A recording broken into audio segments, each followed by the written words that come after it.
দেখো আমরা শুরু করছি সিম্পল ইন্টারেস্টের ম্যাথ। ঠিক আছে, সরল সুদ, একদম ফর্মুলা ছাড়া। ঠিক আছে, খুব সহজেই বুঝতে পারবে। দেখো, প্রথম অঙ্ক বলছে যে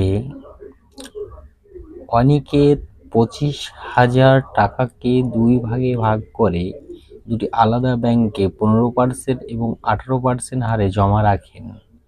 1 বছর পর 4,050 টাকা সুদ পেলে কত টাকা 18% হারে রেখেছিলেন? খুব ভালো অঙ্ক। দেখো দেখো বলছে,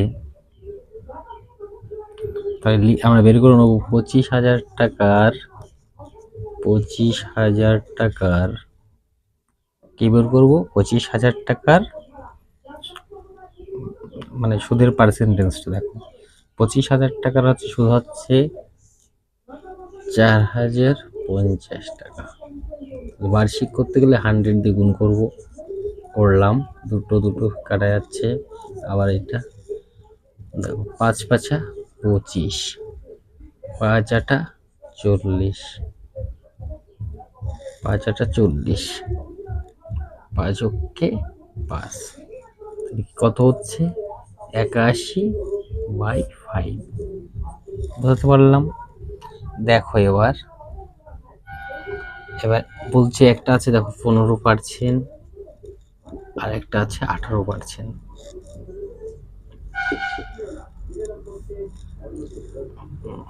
81/5, সবাইকে 5 দ্বিগুণ করো, 5 5 কেটে যাচ্ছে। এখানেও 5 দ্বিগুণ করো, এখানেও 5 দ্বিগুণ করো। 5 15 75, আর 5 18 90, এখানে 81। এবার দেখো, তাহলে 90 এটা, আর এখানে 90 থেকে যদি 81 বিয়োগ করা যায় কত হয়? 9। 75 থেকে 81, 5 6,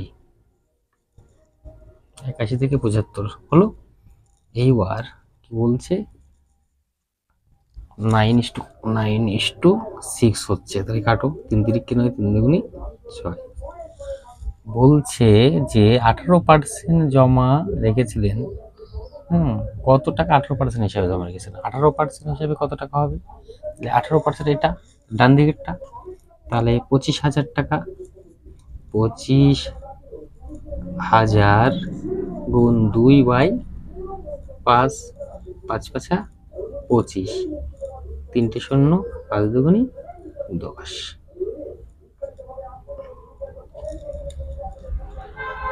10,000। তাহলে সঠিক উত্তর হবে অপশান ডি। হলো, তাহলে উত্তর হচ্ছে 10,000 টাকা। নেক্সট অঙ্ক দেখো,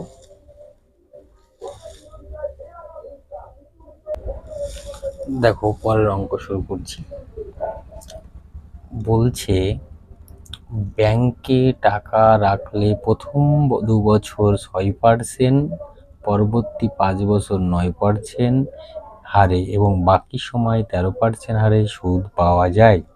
কত টাকা 10 বছরের জন্য ব্যাংকে রাখলে উক্ত নিয়মে 7,680 টাকা সুদ পাওয়া যাবে? ভালো কথা। দেখো খুব সুন্দর অঙ্ক। বলছে আমরা কিন্তু ফর্মুলা লাগাবো না, ঠিক আছে, জাস্ট কনসেপ্টে ম্যাথ করব। দেখো 2 বছর টাইম হচ্ছে 2 বছর, আর হচ্ছে 6% হলো। প্লাস করে দাও। তারপর আছে দেখো 5 বছর 9% প্লাস, তারপর বলছে 5 তারিখ কত হলো? 5 আর 2 7 বছর হয়ে যাচ্ছে, আর 3 বছর থাকছে, তাহলে 3 বছর কত পার্সেন্ট? 3 বছর 13%। কত হচ্ছে দেখো, এটা সমান দাঁড়াচ্ছে হচ্ছে দেখো 7 দুগুণি 12% প্লাস 5 নং 45% প্লাস 3 তেরো 39% হলো। যোগ করলে কত হচ্ছে? 96%। এবার দেখো প্রশ্নে আমার বলে দিয়েছে 96% সমান সমান কত হবে? 7,680 টাকা। তাহলে 96% সমান যদি কত হয়? 7,680 টাকা হয়, 7,680 টাকা হয়, তাহলে 1% সমান কত হবে?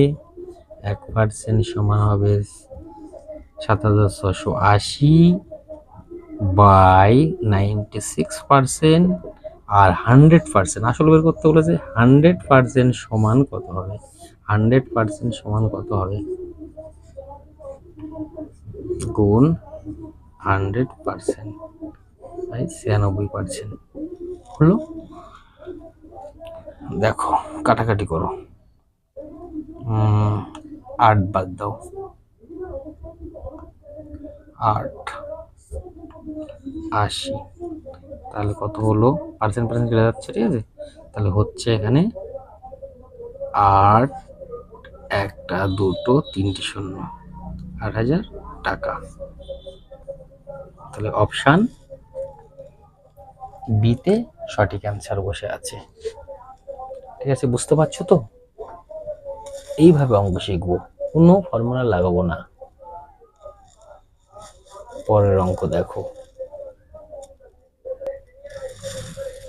পরের অঙ্ক বলছি নির্দিষ্ট হার সুদে 800 টাকা 3 বছরে 956 টাকা হয়। যদি সুদের হার 4% বাড়ে তবে 3 বছরে 800 টাকার সবৃদ্ধি মূল কত হবে? মানে সুদ-আসল কত হবে? দেখো খুব ভালো অঙ্ক, 4% হারে বাড়ছে 3 বছরে, তাহলে কত পার্সেন্ট বাড়ছে দেখো। 3 বছরে 4% গুণ 3, এত বাড়ছে। সেটা কত টাকার উপরে বাড়ছে? 800 টাকার উপরে। তাহলে 800 গুণ 4% গুণ 3, এই পার্সেন্টের জন্য এই দুটো শূন্য কাটা যাবে, তাহলে 4 × 8 = 32, তাহলে হচ্ছে কত হলো? 3 × 8 = 96 হলো। 96 টাকা, এত টাকা বাড়ছে সুদ। এবার প্রশ্নে বলা আছে 800 টাকা 3 বছরে 956 টাকা হয়, তাহলে সুদ আসল কত হবে? তাহলে আগে ছিল হচ্ছে 956 টাকা যোগ 96 টাকা, তাহলে কত হচ্ছে টোটাল হচ্ছে 6 × 6 = 12, 2 9 আর 5 14 আর 1 15, তাহলে 1052 টাকা সবৃদ্ধি মূল। এটা কোথায় বসে আছে? এটা বসে আছে অপশান সিতে, সঠিক অ্যান্সার। আমরা এবার থেকে এইভাবে শিখব অঙ্ক, ঠিক আছে? আমি এক লাইনে এখান থেকেই করতে পারতাম, ঠিক আছে, তাও বোঝানোর জন্য এটা করলাম। বা এরকম করতে পারো 3 × 4 = 12%, তাহলে এই 800 টাকার এইভাবে করতে পারো, একবারে করতে পারো 800 এরম ভাবে 800 টাকার 12% আর বরং 96 হলো। এটা প্লাস 956 যোগ করলে কত হচ্ছে? 1052। এই এতটুকু করলেই আমার অঙ্ক হয়ে যাবে, ঠিক আছে? বোঝা গেছে? পরের অঙ্ক দেখো,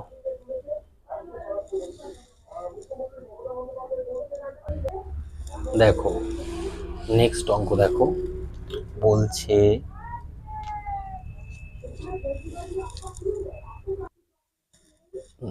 দেখো পরের অঙ্ক বলছে শুভাশিস কিছু টাকা এই মর্মে ধার করেন যে প্রথম 3 বছর 6% হারে, পরবর্তী 5 বছর 9% হারে এবং বাকি সময় 13% হারে সুদ দিতে হবে।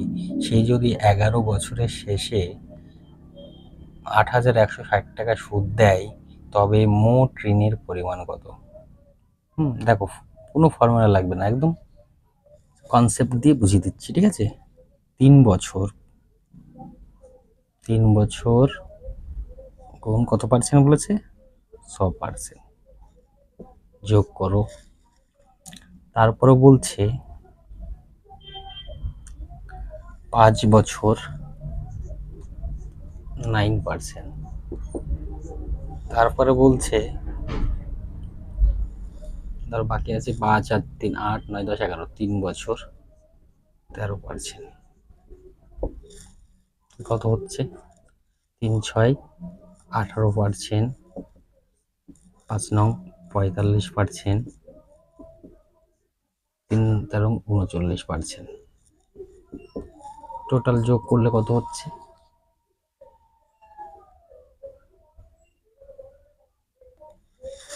বলছে দেখো এবার, তাহলে 102% সমান, প্রশ্নে কত বলা আছে? প্রশ্নে বলা আছে 8,160 টাকা। 8,160, 1% সমান কত হবে? 1% সমান 8,160 বাই 102%। আর 100% সমান কত হবে?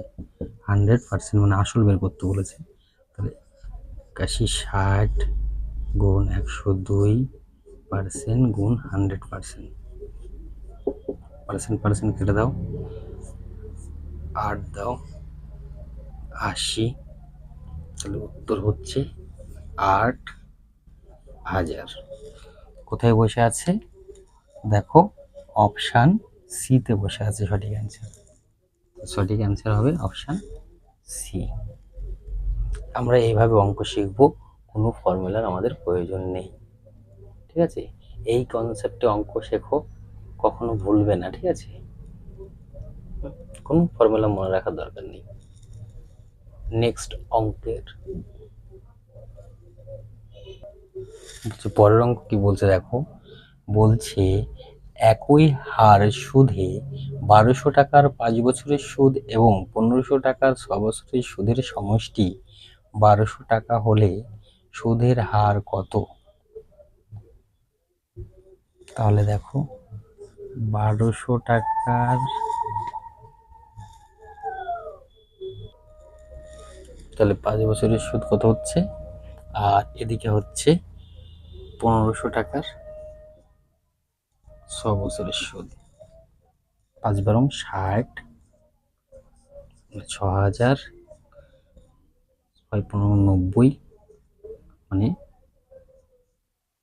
9,000। এটা সমান হচ্ছে 9 আর 6 15,000 হলো। এবার বলেছে মোট সুদের পরিমাণ কত দেওয়া আছে? মোট সুদের পরিমাণ দেওয়া আছে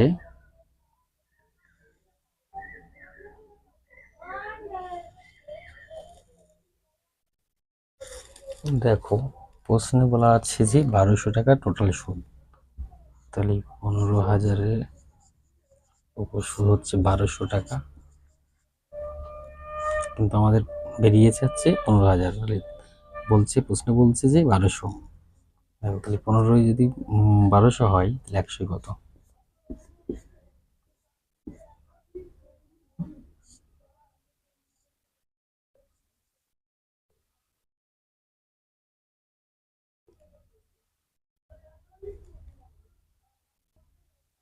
তাহলে 8%। দেখো, অপশান কোথায় বসে আছে? ডিতে বসে আছে সঠিক অ্যান্সার। আমরা এইভাবে অঙ্ক শিখব। নেক্সট অঙ্ক দেখো, পরের অঙ্ক দেখো, বলছে 5 বছরে সরল সুদ আসলের 1/4 হলে সরল সুদের হার কত? দেখো একদম সহজে 1/5 1/4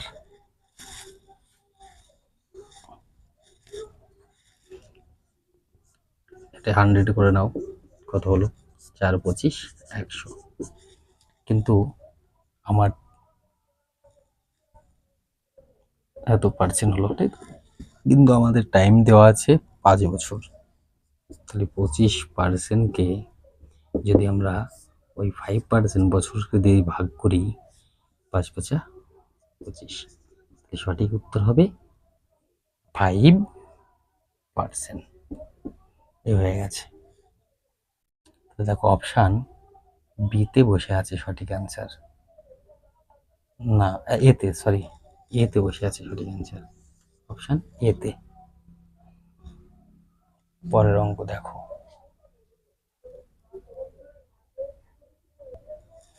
দেখো পরের অঙ্ক বলছে যে ১৬০০ টাকার ২ বছর ৪ মাসের সরল সুদ ২৫২ টাকা হলে সরল সুদের হার কত?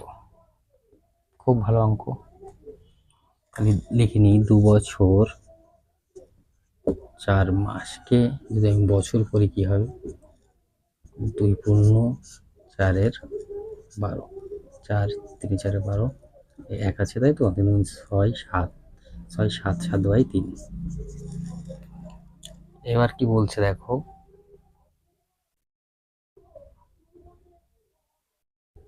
এত হলো।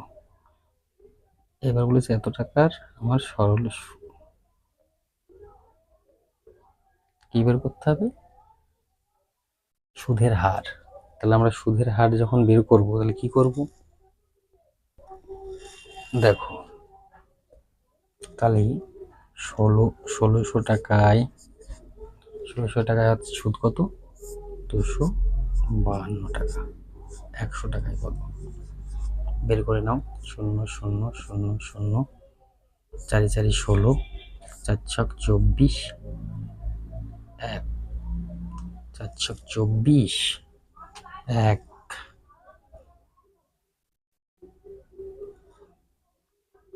৪ ছক ২৪,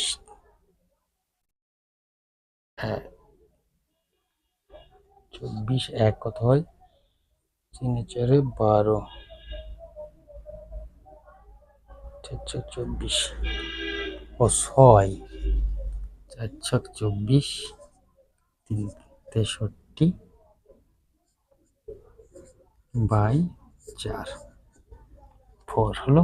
এবার বলেছে আমার সুদের হার নির্ণয় করব। তাহলে সুদের হার নির্ণয় করতে গেলে এবার আমার কি করতে হবে? দেখে নাও। আগে ছিল হচ্ছে আমার কত মাস, টাইমটা দিয়ে কি করতে হবে? ভাগ করতে হবে। তাহলে এটাকে যদি আমি টাইম দিয়ে ভাগ করি তাহলে কত হবে? এখানে পাশেই করো। 63/4কে যদি টাইম দিয়ে ভাগ করি 7/3, তাহলে 63/4 গুণ 3/7, 7 নং 63, 3 নং 27/4, 27, তারপরে 20 4 ছক 24, 3 4, এত। অপশান দেখো এত পার্সেন্ট, অপশান ডিতে বসে আছে সঠিক অ্যান্সার। ঠিক আছে, তাহলে আজকে এই পর্যন্ত থাক। ঠিক আছে, নেক্সট দিন আবার করানো হবে। সবাই চ্যানেলটাকে শেয়ার করো, সাবস্ক্রাইব করো এবং লাইক করো, কমেন্ট লেখো যে কেমন হচ্ছে ক্লাস। ঠিক আছে, সবাই সুস্থ থেকো, ভালো থেকো।